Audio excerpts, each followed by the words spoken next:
Hello. Right, as some of you know, I've been foraging recently, and I've been asked where I'm finding elders in Bute Park, where I am right now. So I thought I'd show you. They're not in flower yet, but they soon will be, so...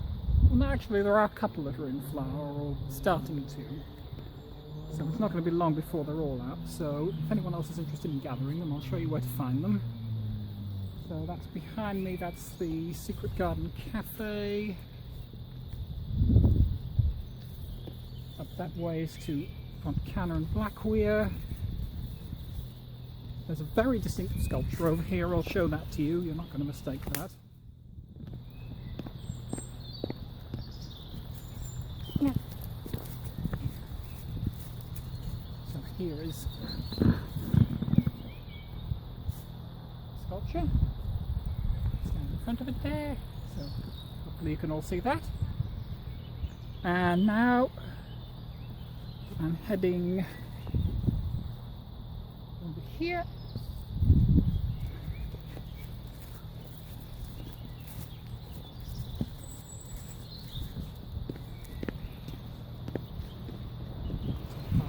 This bench here.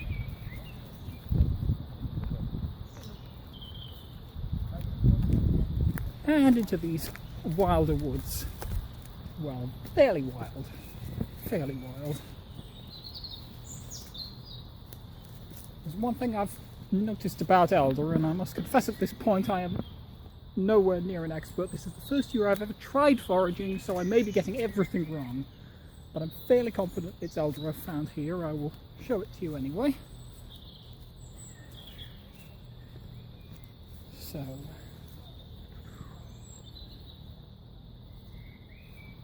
I think there's some down here, but it's not very good. I'll show you a bit. This is a good example. Right. Yay! Elder. No. One thing that is very, very quickly apparent with elder is it doesn't have much of a structure of its own. It's a bit of a scrubby little thing. Its trunk tends to be not very tall and straight, so it has a tendency to attach itself to larger and taller trees like this handsome coniferous thing here. But lest we think this is horrible of the elder, it's not a parasite, it's just an epiphyte. It doesn't hurt the other plant, it just kind of leans on it. It's a bit needy, but without being too clingy and nasty and codependent. It doesn't hurt it. Now, signs to look for with elder.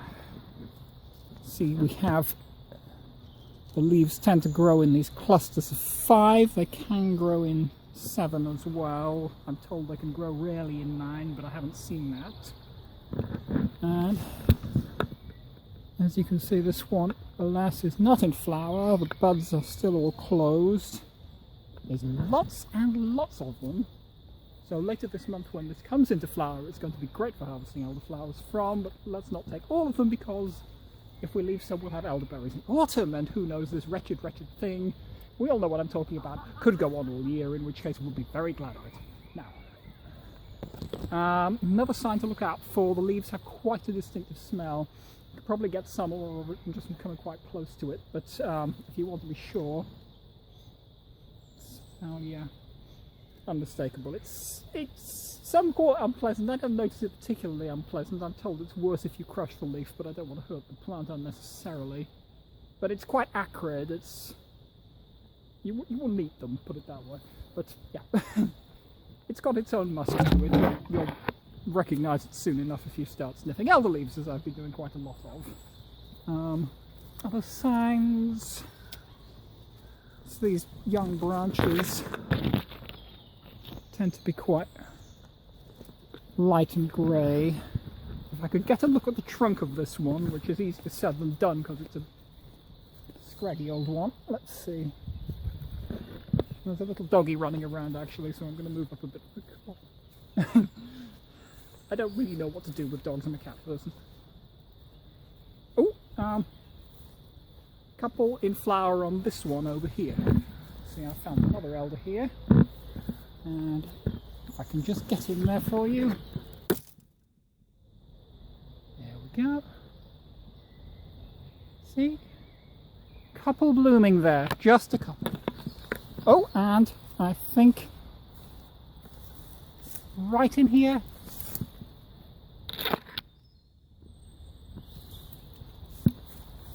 let's see if I can, I was going to lean in to try and get a sniff of them, but I don't think I'm going to bother now because there's a huge number of nettles in the way here. Yes. Very, very, very nettly down there. This being the problem with quite a few elders, you won't be able to get to them at all. There is another one down this way which you're going to need sturdy boots if you want to get to it because it's surrounded by nettles and brambles. So that's, yeah, epiphyte. It likes to be surrounded by other plants. It likes company. I think there's a more accessible one down this way as well. So I'm still walking through the wild a bit of the arboretum. See around.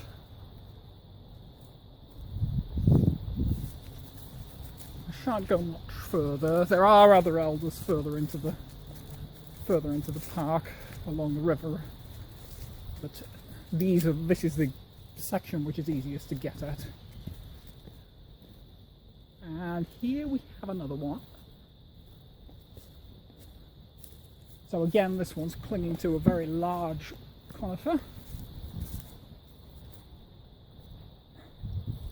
And I think I can get at the trunk of this one to some extent. Let's have a look in there.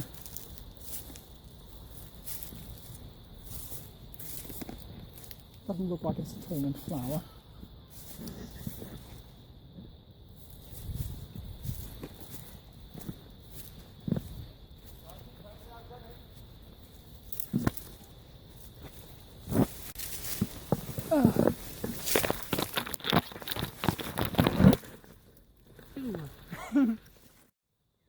Hello again, my video cut out, so I've actually gone back to the second elder because I think I've found a way to get round the back of it. So that will give us a better look hopefully at its trunk because it's quite difficult to see from the outside, it's so bushy. So here we have this lovely little grotto. I love Bute Park. It's got loads of places like this. And thankfully this one hasn't been camped in or defiled in any way because they tend to be rather... Sometimes you find rubbish left in them and this one is rather... nice and unspoiled, but... It'll be a bit of scrambling to get over these things. Get in there. And here we are. We are now at the back of our elder. See what I can show you of it. So, around here. This is what the elder looks like from the back. Where it's again clinging to a big conifer, and you can see what I mean about it not having too much structure of its own. It's sort of flirting with the idea of it's not rather sure whether it's a bush or a tree. But it doesn't want to stand up straight, it just wants to sort of sprawl, preferably surrounded by nettles. But let's have a look at it anyway, because in spite of not being a committed tree, it's got quite a thick trunk, so for a small thing that is, and you can see its trunk is quite markedly furrowed and growing very close to the trunk of the larger tree to which it's gone and stuck itself. There's quite a lot of dead wood on this one, so if I can find a broken branch I can possibly show another sign. There's some broken ones down here. Oops. Sorry, I'm so sorry. I think that was dead. I just snapped the branch off the poor thing and I did not mean to do that. It's supposed to be bad luck to break live elders, so don't do that. But this one has dropped some branches, so we can take that. So let me show you. inside of elder. It's got a very sort of white pith in the middle of there, and if it's true elder, it should be pretty soft. So I'm going to take, what can I take? An even thinner branch will do. It's quite hard wood as well, except for that central pith.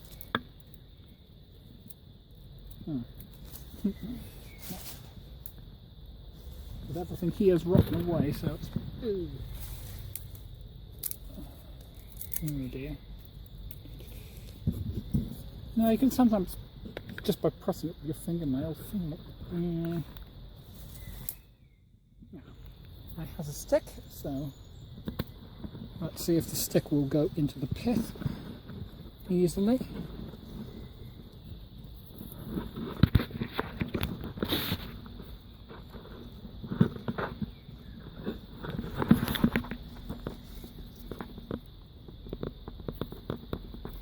Oh gosh, very, very easily. Look at that. Right in. No resistance. Yep. This is meant to be excellent good stuff for making pea shooters out of, if you're inclined to make pea shooters. So, yes. I'm pretty confident that we have elder here. It's not in flower yet, but it soon will be, because we can see those two coming out that I've showed you before. So, well, what I'm planning to do with it is make elderflower cordial, which is pretty simple, but you can also make elderflower champagne out of it if you're inclined to try your hand at bootlegging during the you-know-what. And if we're still needing to occupy ourselves, find excuses to get out into nature come autumn, well, I'm thinking elderberry jam, but if you want to try brewing at home, you can make it into wine as well. Getting very tempting, but I live in a very small flat, so we don't really have facilities to turn it into an illegal brewery. Pity. Anyway, that's the elder for you. So I don't know if I'm going to make a regular thing of foraging videos, but I hope you enjoyed this one. And the Coast Guard van is just passing, looking for people doing terrible, evil things like using park benches or foraging possibly. So I will turn this video off now, and thank you.